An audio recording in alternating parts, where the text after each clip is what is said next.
Free Press is reporting on some experimental election software patches that have been installed in some Ohio voting machines. Why is this happening time and time again? Tag Romney is connected to the Ohio voting machines.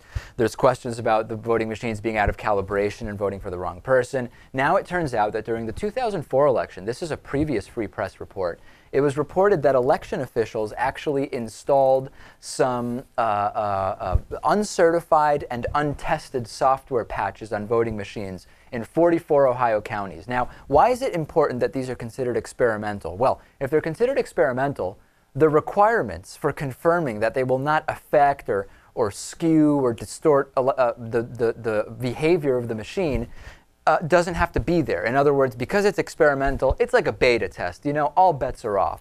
Now, these are still installed. There's a number of these voting machines that are still going to be using these experimental patches, okay? Now, Free Press started requesting the public records from all 88 Ohio counties to have a database of what voting machines are there, what equipment is being used. Now, they've been basically able to get that information. Unfortunately, the Ohio Secretary of State has not complied with requests for lists of equipment, contracts, schedules of payment, the identities of the vendors, so on and so forth, basically just being flatly ignored. So we just don't know where exactly are these experimental patches installed?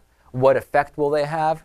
We just don't know. What we do know is that there are experimental software patches on some of these voting machines. Yet another question about will the vote be counted accurately? Right. Amazing. Testing software during the presidential election. Testing it. Why not?